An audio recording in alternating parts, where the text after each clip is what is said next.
Hey guys, so in this video, I'm going to discuss a lot of things that for the newcomers that just get here. I've been here now um, a little over 30 days, and I've found quite a few things that you guys probably should know about. Maybe some of the old timers that have been here or veterans. Not saying they're old, but the more veterans that have been here may or may not know. So I've got a few things on my list. Uh, the first thing is money, cash. So um, for you guys that are coming over here, I don't know if this is a new rule, old rule, how the money exchanges work here, but for and I've talked to some other foreigners from Europeans and things like that. I'm American. For American US dollars, like you bring $100 bills here, they will not, the money change will not accept them unless they are the new bill. If you have an older bill, it's not the brand new, the the new version of the $100 bill, the current one. If it's older, they will not accept it. They act like it's counterfeit or something like that. Also, very very important. If there's any kind of ink mark, writing on it, big creases, anything like that, they won't accept it. They won't exchange it. So basically, you have worthless paper here, and you can't do anything with it. Nobody will take it. The banks won't take it. The money changers won't take it. So you want to make sure you go get you when you get ready to bring your cash over here. Go to the bank, get clean, very clean, crisp bills, double and triple check both sides of them. Make sure there's no big creases, there's no ink stains. I mean, even like an ink stain, you know, smaller than that. I mean, I had someone reject a bill for barely a pen size. If you made a little dot with a pen, any kind of colored ink, any kind of marking, they won't accept it. So I don't know if that's old or new, but yeah, it really suck. You go and you got $2,000, $1,000 worth of $100 bills, and five of them are older, and you can't use them. Then you got to mail them back home. If you're staying longer, you got to mail them back home or do another wire transfer, money transfer, things like that. The other thing is Gcash. Here they use what's called Gcash. You can't you The only way to get a Gcash account is you have to have a local Filipino phone number. Okay, which this kind of ties into the next topic is cell phones. So Gcash is used in almost every store. You use it to transfer money if you have friends here locally. If you want to go in a convenience store and pay for something like a 7-Eleven, pretty much Gcash is accepted almost everywhere, and it's a very popular and preferred way to pay. So you're gonna need a Gcash account. But like I said, you're gonna have to have a cell phone with a local Filipino number. Um, what I learned was I brought um, I brought a second phone, and I didn't make sure it was unlocked.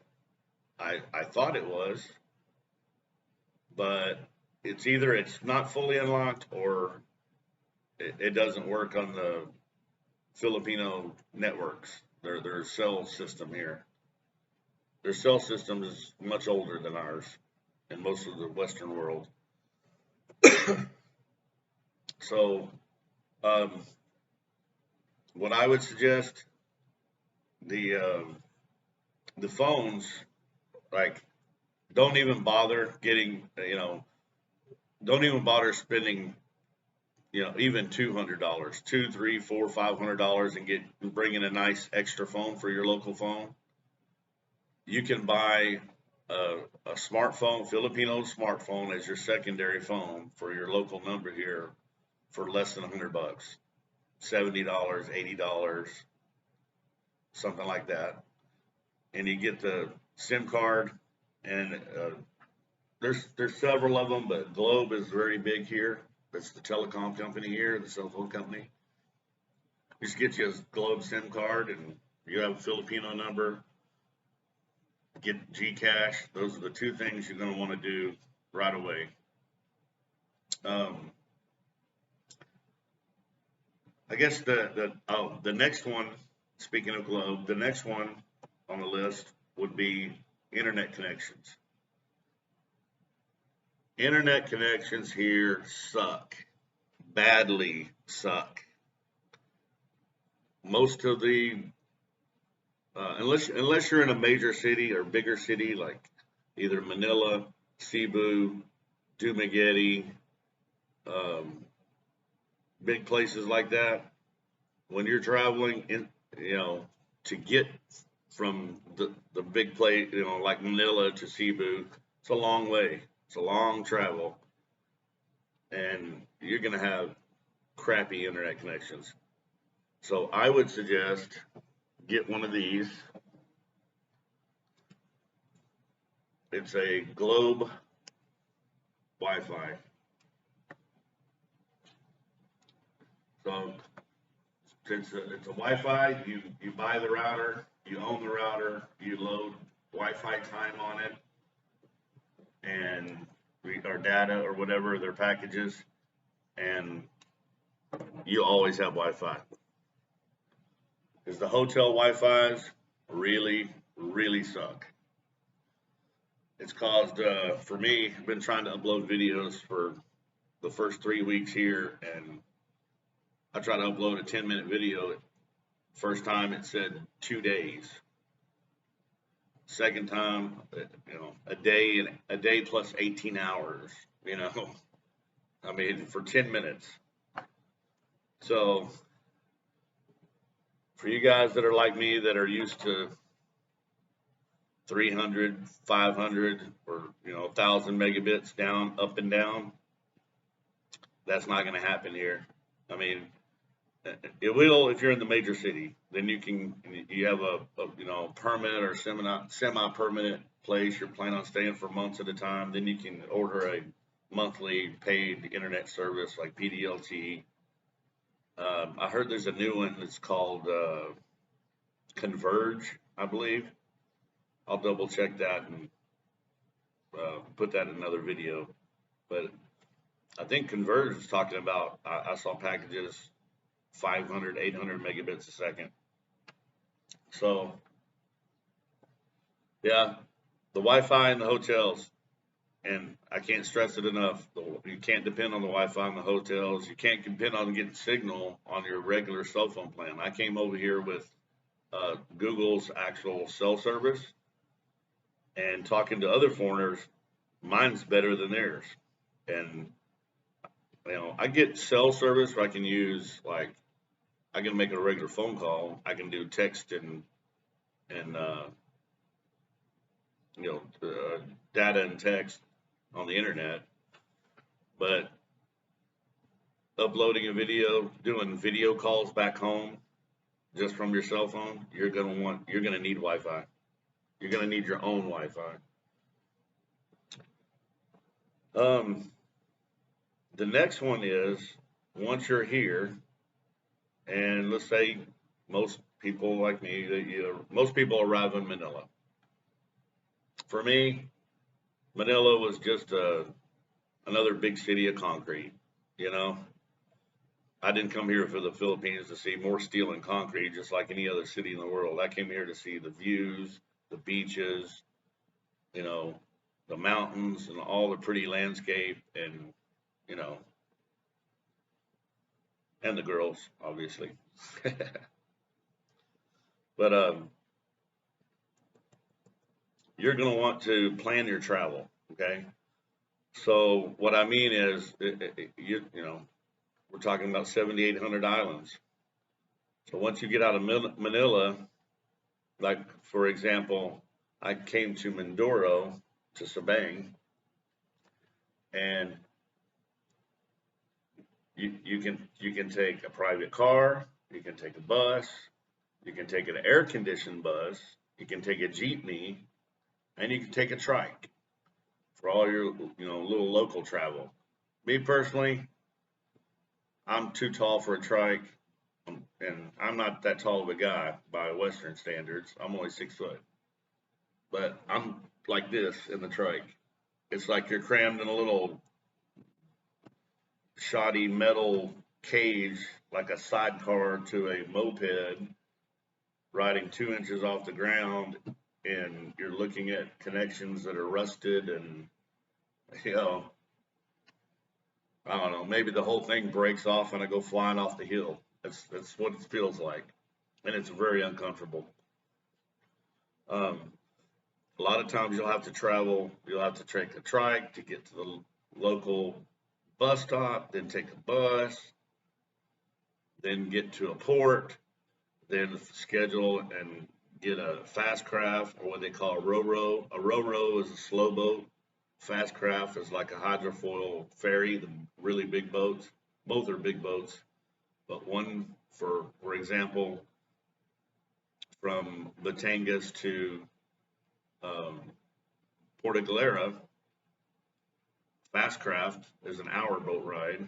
Cost about 350 pesos, maybe, or 500 if you they have an air conditioned room with TV. You can watch movies and good air conditioning, or 3 hours on the slow boat. But you're going to want to plan all your travel, because you don't want to happen to you what's happened to me, to where if you don't have all your travel when you get ready to go, you know, travel along a pretty good distance, and you got to take, excuse me, and you need to take two, three, four, five methods of transportation: a plane, a trike, a jeepney, a bus, and a boat. You want to plan all that travel out ahead of time. Double and triple check those schedules. Make sure you can get there ahead of time, because if not, it's going to cost you money. I missed the boat by 10 minutes. I missed the port by 10 minutes because of local traffic.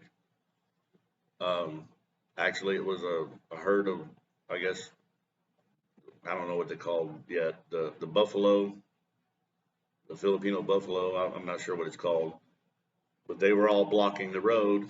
So I was there an hour ahead. They were blocking the road, and I couldn't get to the whole road's blocked. So I missed the port by 10 minutes. But that 10 minutes, getting on the boat, it would have cost me 320 pesos, which, like $6. And instead, I had to go to a different port. There's two ports to get to this island. So I had to go to a different port late at night, and then I had to take a private car for 4,500 pesos. It's almost $100. So that little 10 minutes, went from $6 to $100 real quick. The other thing, and some people, Filipinos, may get offended. Some may not. Other people may or may not. This is my experience, and this is what happened. When I first arrived in Manila, first hotel I went to, or that I stayed in the very first night off the plane, was horrible. Didn't like it at all. So I looked for another hotel, right? I quickly learned If you're a Westerner, you get the foreigner price. And it's just the way it is. I'll give you an example. Uh, the Filipino girl that was with me. So I go into the hotel. I ask how much for your, single room, single bed, blah blah blah. They gave me a price of 4,500 pesos for the night, which is very high, by the way. I walk out of the hotel, go around the corner. So I'm out of the hotel. They think I've left. She goes in there by herself, right 2 minutes after me, maybe 1 minute after I walk out. She goes in there because she's Filipino. She asks the price. They tell the same room, same exact room, same everything. 1,500 pesos. You'll get that happening to you quite a bit. It happens on everything. Even the little, you know, store off the side of the road, you stop to get a bottled water or a soda or a pack of cigarettes. If you have a Filipino with you, send them in there, ask them to go buy it for you. They'll get a better price for it. And you can always negotiate, but me personally, it's kind of a hassle to sit and negotiate over a bottle of water. I just let the Filipino go in there and get it and get the Filipino price and move on down the road. So the other thing is you're gonna have to have some extra cash on you because when you pass an area that has like a natural attraction like a waterfall in a certain barangay has that waterfall is located there and has a major major road, a major traveling destination to destination road, highway, I guess what we'd say in America. Um, it's I don't know how to say it, but we're traveling in. We stop at the waterfall, take a look at it. It's right there off the road. You can see it off the road. You're just traveling down the road, and because they have the waterfall, there was a checkpoint, got stopped.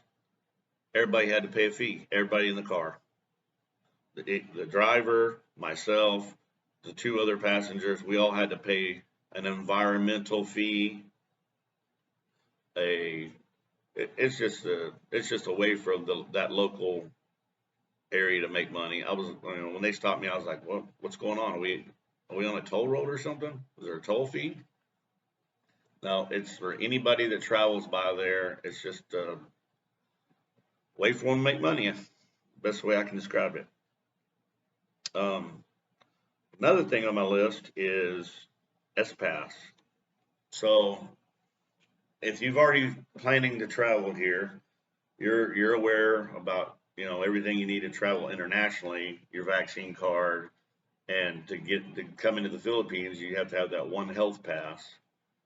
Well, also within the country, going from certain islands to certain islands, they have what's called an S pass, and it's just another fee. It's basically all it is. Different areas during COVID, and this is all COVID related. Just another way to get money out of everybody and using COVID for the excuse. But it's like the one health pass, but they charge you money for it. Or some charge you, some don't, and it's a big hassle. You can't get in without it. You can't even get to the island. Like you have to have the S pass, for example. Um, Before I could even get on the big ferry boat to go from Luzon to Mindoro to between those two big islands. And the easiest way to do the S Pass is book your hotel, find your hotel at least for the first night that you're going to arrive in your new destination. And most of them they'll do the S Pass, send it over, everything. You just go buy your ferry ticket, book your ferry ticket, get in line, and S-Pass is all taken care of. They'll email the information, that the page you need to show for a checkpoint or a stop, you know, and you're good to go. So just thought just thought I'd give you guys start, you know, bad internet. So I'm trying to remember back and doing all these videos that I tried to do and tried to upload. So I've got a ton more videos coming. I'm planning to do a whole bunch of them.